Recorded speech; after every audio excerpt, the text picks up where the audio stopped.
Hello everyone welcome to GKC IQ GKC IQ सहित आपको पुणी थे स्वागत करुँ आज क्लास रे गंग बा ईस्टर्न गंग डायनेस्टी को डिटेल्स बुझा चलतु ठीक अच्छे देखो ओडिशा हिस्ट्री आपको एग्जाम बहुत इंपोर्टेंट एबिका जो आपको प्रीवियस जो आरएचटी होता है मिनिमम 3 ରୁ 4 क्वेश्चन पकाऊँ आपको ओडिशा हिस्ट्री है तो आपको पढ़ा पड़ो कम्प्लीट जो जोटा मुझे सिलेबस देती तो देखो गंग बा या ईस्टर्न गंग डायनेस्टी भी कहुए तो जदि समय काल ओडिशा रे देखिबा बेले माने 400 वर्ष शासन करिसेंती एई गंग बा ईस्टर्न गंग डायनेस्टी को हम अनेक गुडिया ना रे हम जानि छि पिला माने जेमति कि ईस्टर्न गंग सेंचुरी बा पूर्व गंग रूढ़ी गंग प्राच्य गंग जदि हमें एई गंग बा ईस्टर्न गंग डायनेस्टी को तार जो शासन काल था ताकू जो डिवाइड करवा 3टा फेज रे हमें डिवाइड करथाउ आपण कहिबे सर 400 वर्ष मात्र ए 400 वर्ष को कोन 3 भाग विभक्त करवा नो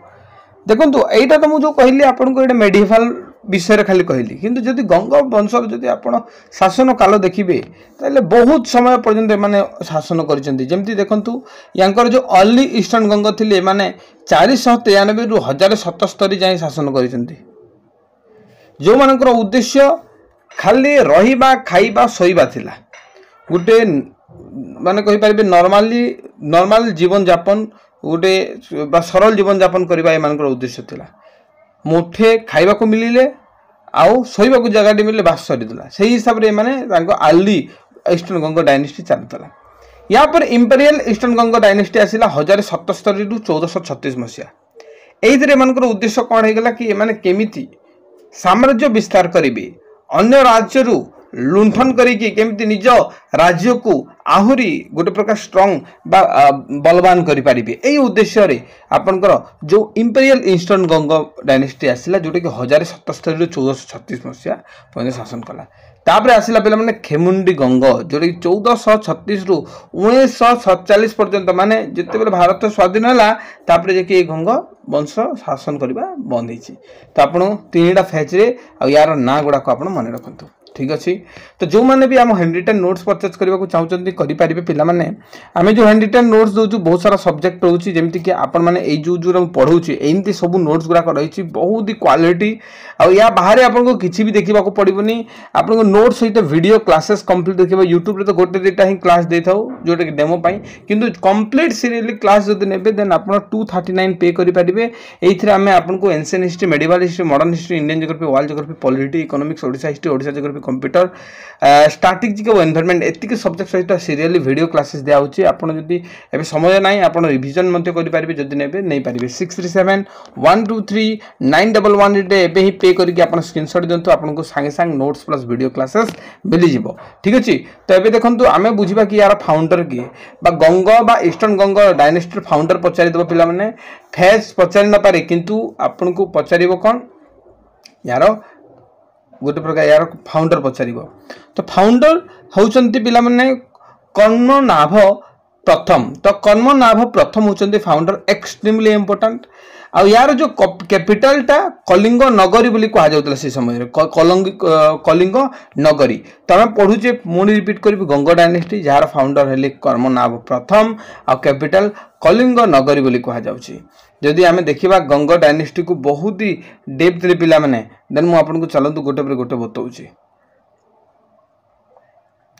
देखंतु एई समय रे सबुठरो स्ट्रांग बा सबुठरो गोटे पर शक्तिशाली शासक गुडा को किगे थिले अनंत बर्मन वज्रहस्ती पंचम जे कि 1838 मसिया रे थिले बहुत ही स्ट्रांग शासक थिले ये किंतु आमे जदि देखिबा 12th सेंचुरी एंड बा 12 सेंचुरी शेष समय रे जने सब भल बा स्ट्रांग किंग आसीथिले जहाँकर ना होचे अनंत बर्मन चोड़गंगदेव एक्सट्रीमली इंपोर्टेंट अनंत बर्मन चोड़गंगदेव ये कौन कले पिला माने जदि देखिबे ये डायनेस्टी को तांको समय रे मैक्सिमम एरिया पर्यंत ये आपनकर चेष्टा करथिले कौन करबा को ना आपण विस्तार करबा को क्वेश्चन पचारिबो कि कहा समय रे गंग डायनेस्टी रो साम्राज्य सबुठ अधिक विस्तार होता तो सहीटा अनंत बर्मन चोड़गंग देव को द्वारा ता बाहर ये जगन्नाथ टेम्पल भी बनई जोटा कि आगे आम देखा ठीक अच्छे। तो आम नेक्स्ट देखा कौन वैष्णविजम एमाने समस्ते गंगवंश समस्ते थिले वैष्णविजम आ मुस्लिम इन्वाजन को टोटाली एमाने डिफेंड करथिले स्ट्रांगली प्रिवेंट करथिले कोनसी भी मुस्लिम शासक एमान को अटैक करि पाइ नथिला यांको समय रे ए स्ट्रांगली प्रिवेंट करथिले। तो एमाने को वंशर गोटे प्रकार कोउटा को मुख्यतः रॉयल पैट्रोनाइज थिले ना Vaishnavism extremely important. Odisha temple architecture सही समय रे बहुत जेनिद रे थिला कारण जदि आपण देखिबे कोणार्क ए टाइम रे बनी सन टेम्पल जो कहूचे जगन्नाथ टेम्पल यही समय बनी तो आज भी सन टेम्पल आ जगन्नाथ टेम्पल विश्व प्रसिद्ध। तो तेणुक ये गंग डायनेस्टी ये जदि आर्किटेक्चर जदि देखा पे जेनिद रे यही समय ही थिला बड़ बड़ जो temple sun temple Jagannath temple यही समय जेहेतु तैयारी जदि आम देखा किए कौन बनई क्वेश्चन पचार सन टेम्पल 229 फीट रही 70 मीटर पिला माने जदि देखिए जगन्नाथ टेम्पल भी अधिक आपंकर बड़। तो नरसिंहदेव प्रथम यहाँ बनी किए नरसिंहदेव प्रथम बनी कौटा सन समस्त तो लांगुला नरसिंह देव को समस्ते जानी सन कोणार्क छोट दिन पढ़ी आसुँच 1238 रु 1264 सी कटक रे बर्तमान आप कहे यहाँ आपंकर रोचे है क्लियर। तापर देखो जगन्नाथ टेम्पल को देखिए 65 मीटर रही 213 फुट रही पे यहाँ हूँ 70 मीटर आ जगन्नाथ टेम्पल हूँ 65 मीटर फुट रे जो देखा 229 आपंकर सन टेम्पल फीड हो 213 फीट हूँ आपंकर जगन्नाथ टेम्पल क्लियर। तो आम देखा ये क्या द्वारा या मुझे किसी समय आगु कहली चोड़गंग देव जहाँ समय सब अधिक विस्तार लाभ करता साम्राज्यटा समस्ते क्लीयर हो गले। एबे देखा इंपोर्टाट शासक गुड़ा सबुठ इंपोर्टाट जो मैंने शासक मैंने समय रे। तो या पूर्व जो मैंने आम क्वेश्चन प्रैक्टिस बैच रे जॉइन होगा चाहते क्वेश्चन प्रैक्टिस बैच रे जॉइन हो पारे कहीं थ्योरी तो पढ़े समस्ते जेपर्यंत आप question practice MCQ chapter wise न कर फुल लेंथ बुक न लगाउछंती आप बाकी पिलांक ठाରୁ बहुत तले रही जिवे। देखो आम प्री प्लस मैन आपन को क्वेश्चन प्रैक्टिस करोछु जदि आपण माने इंटरेस्टेड आपण जॉइन हो पारे 249 प्राइस रोची जो थे कि आम आपन को डेली बेसिस रे चैप्टर वाइज एमसीक्यू आम प्रैक्टिस करोछु जमी सकाले आम टास्क दे थाउ देखंतु एई जे चैप्टर पढ़िबे ता तले आम तार थ्योरी क्लासेस दे थाउ तापर तार क्वेश्चन आसीबा स्टार्ट होबो एमिति देखो क्वेश्चन आसीबो आपण आंसर करिवे हैला। तापर प्रत्येक रविवार फुल लेंथ मॉक टेस्ट दे दिया होची जेमति आपन को लास्ट मॉक टेस्ट दे दोची देखे दोची रविवार दिन दिया हितला full mock 4 number full mock दिया हिची ता तले हम केते पिला केते मार्क होची तारो पोल मध्ये दे थाउ जदी इंटरेस्टेड एबे ही जॉइन होंतु 6371239118 पे करकी आ आपन माने देखंतु गोटे जिंस मन रखिबे जो माने क्वेश्चन प्रैक्टिस बैच प्लस आपन नोट्स नेबे आपन को मात्र 349 पड़िबो एटा मन रखंतु चलंतु क्लास कंटिन्यू करवा। देखो एबे देखो इंपोर्टाट शासक मान को देखा जो मैंने देखो चोड़गंग देव तो आम देखिले अनंग भीमदेव भी आम देखिले अनंग भीमदेव गोटे मन रखु ये सिलन को कैप्चर करते सिलन से समय रे सिलन कह बर्तमान यहाँ श्रीलंका कहुच्छे मन रखु। तर नरसिंहदेव किए कौन बनई जानीगले चोड़गंग देव समय सब बेसी एरिया विस्तार था ये बनई जगन्नाथ टेम्पल अनंग भीमदेव सिलन को कैप्चर करते नरसिंहदेव प्रथम जो लांगुल नरसिंहदेव जहाँ समय था 1238 रु 1264 ये आपंकर सन टेम्पल बनई 1200 बढ़ई मन पकातु करमा 1200 बढ़ई देन भानुदेव जी आसिले ये थे शेष शासक जोटा कि आपण एग्जाम 500% इंपोर्टेंट है आम जानीगले रिपीट करवा चोड़गंग देव अनंग भीमदेव नरसिंहदेव आउ भानुदेव है या पूर्वर यार यहाँ गोटे मन रखु कि किए फाउंड करते कर्णदेव प्रथम। तो आम ए देखा कि यांको समय रे जो ग्रेट पोएट थे सबुठ भल बड़ कवि जहाँकर ना हूँ जयदेव मन पकातु जयदेव जहाँ को भक्ति कवि जयदेव गोस्वामी बोल के समस्ते जानीचे ये यांको समय रे गंग समय ही थे आ कहार समकालीन थे जो पचार कहार कंटेम्पोरारी देन राजा राजा द्वितीय जोटा कि एक्सट्रीमली इंपोर्टेंट सुपर इंपोर्टेंट। तो जयदेव जे कि जड़े कवि से कहा समय रे थिले ना राजा राजा द्वितीय बुझीगला समस्त बुझिले कि। तो आमे देखिबा तो एई समय रे को प्रकार आपनकर स्टाइल रो टेंपल आपन देखिबा को पाइछन्ते नगर स्टाइल टेंपल देखंतु एई समय रे मुख्य एई समय रे नुए या पूर्वरु जो भी आपन देखिबे सेटा आपनकर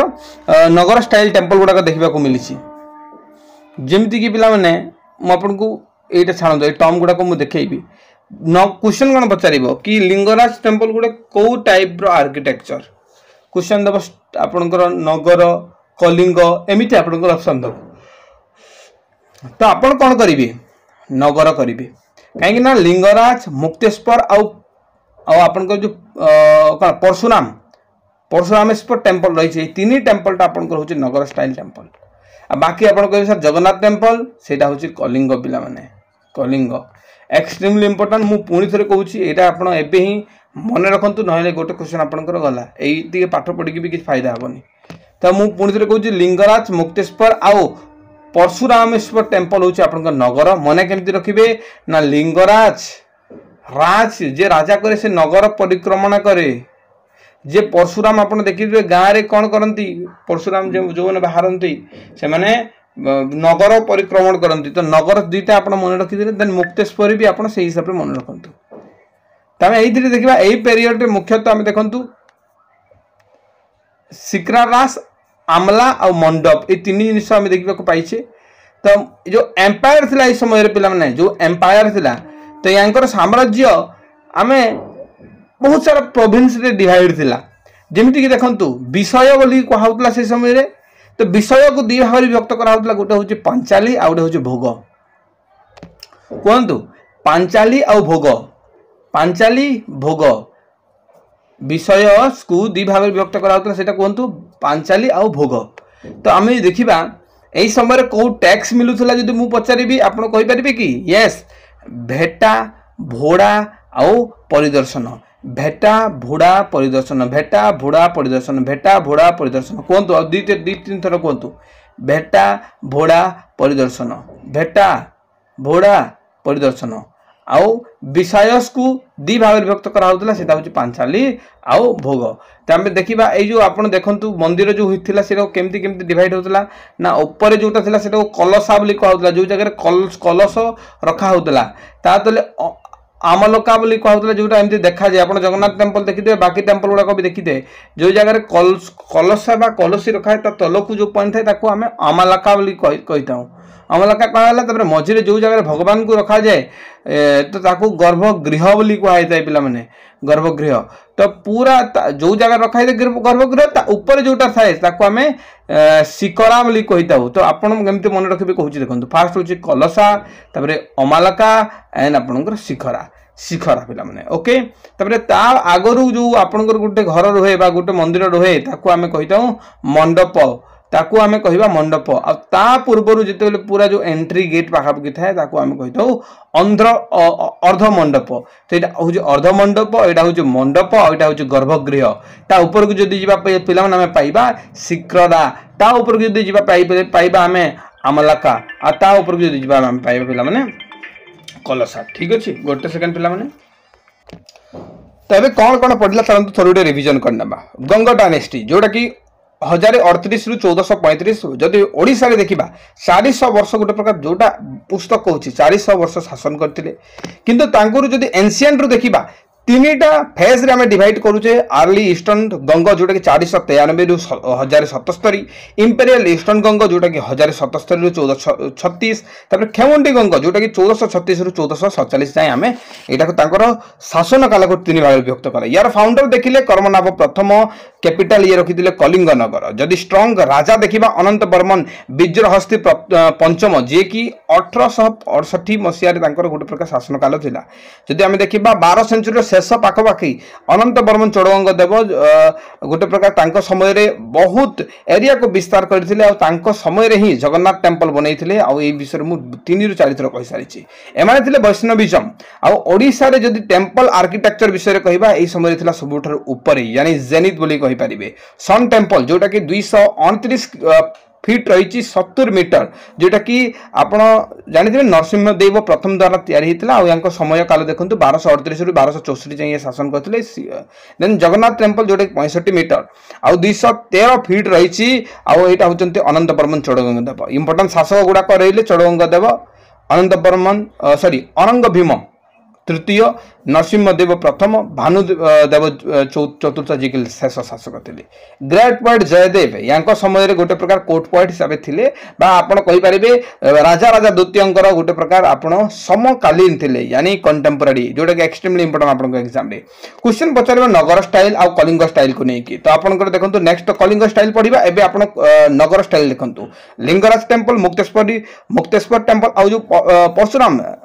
परशुरामेश्वर टेम्पल रही सब हूँ नगर स्टाइल। जदि आम देखा जो एम्पायर थिला एटा अन्य आपणकर प्रोविंस रे डिवाइड थिला जेमति कि विषयास होगला पंचाली होगला भोग होगला आउ एथिरे टैक्स आपणको एग्जाम रे इंपोर्टेंट सेटा होची भेट भोड़ा परिदर्शन। यहाँ तो पिक्चर तो मुझे डिस्कसन करदेली यहाँ थी आपंकर कंप्लीट गंग डायनेस्टी जो भर गोटे क्वेश्चन पक्का आपंकर एग्जाम रे आसीबो निहाती आपण वीडियो को शेयर करेंगे आग को आउ मन रखु जो मैंने एबे ही जॉइन होगा चाहते पेड बैच रे 399 आपको मिल जाव नोट्स प्लस क्वेश्चन प्रैक्टिस यानी आपको कंप्लीट बैचेस मिल जाव ठीक अच्छे एबे ही आपण मैंने जॉइन हो पारे सेम कहबी 6371239118 पे करके आप स्क्रीनशॉट दिंतु जो नंबर आपको डिस्क्रिप्शन डिटेल्स तार दि जाइए नंबर पे करेंगे नंबर